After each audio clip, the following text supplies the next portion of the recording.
I'm not going to stop you.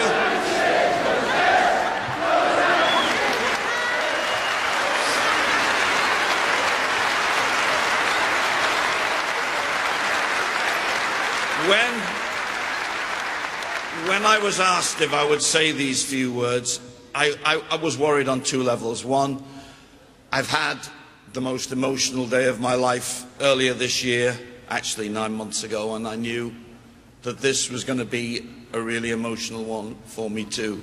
To be honest with you, I didn't really feel half of what I'm feeling now, and my life will never be the same after today, I promise you that.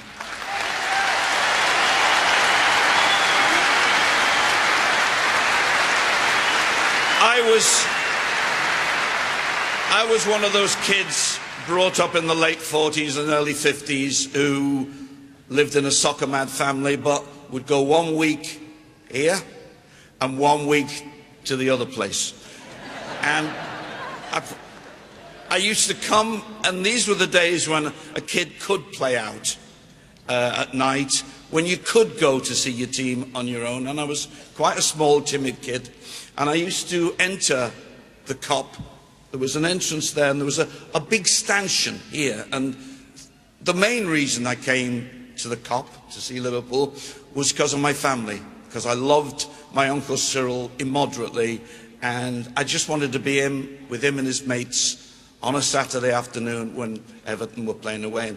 And there was this big stanchion here, and if you stood a couple of inches on it, you could see right up in the Kop. And my uncle always used to stand round about there.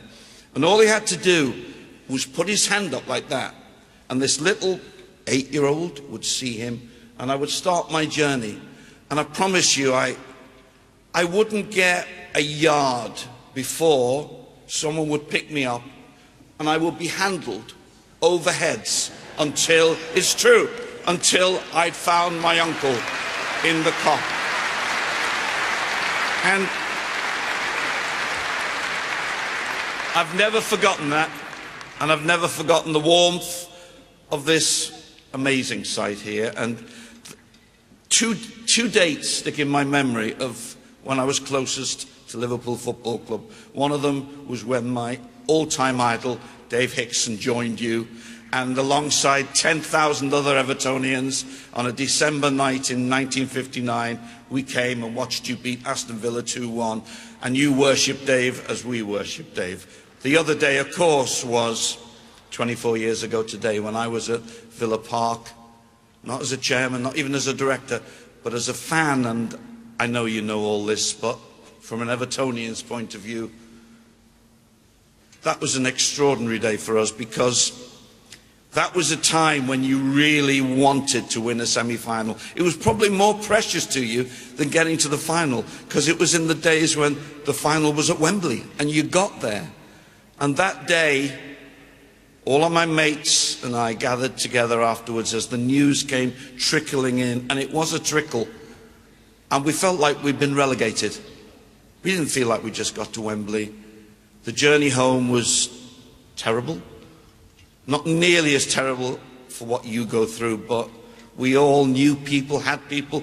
We all thought it could have been us. If those balls had come out of the bag differently, it could have been us. And it happened tragically to you. And I hope since that day you have known the support of Everton Football Club for you.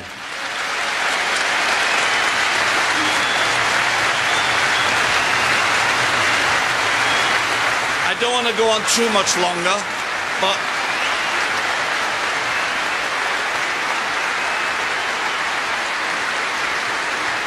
thank you. But like all of you, I watched that Liverpool documentary a few weeks back, and of course the words Hillsborough, the words justice were mentioned all the time, but there were two words that were mentioned an awful lot and resonated to me hugely. And I think, to me, they're the two most important words in the English language. Certainly to people from Liverpool, they're the two most important words in the English language. The words were, me mum. And all of us here are lucky enough. Some of us have got our mums beside us, but we've all got mums.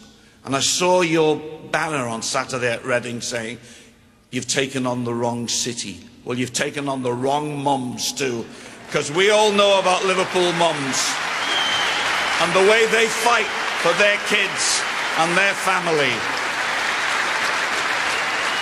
And you mums here today, I know the pain. I don't know the pain because I'm not you, but I appreciate the pain that you would have felt on that day.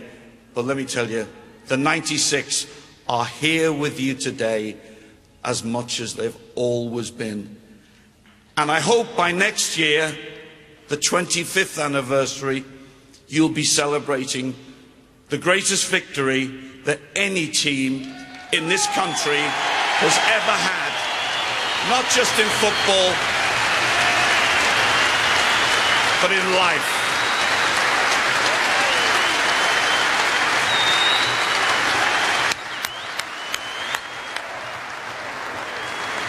Everton Football Club, our manager David Moyes over there, we salute you. And if you ever want to come and have a service for them over at our place with some blues, the door's always open for you. God bless you.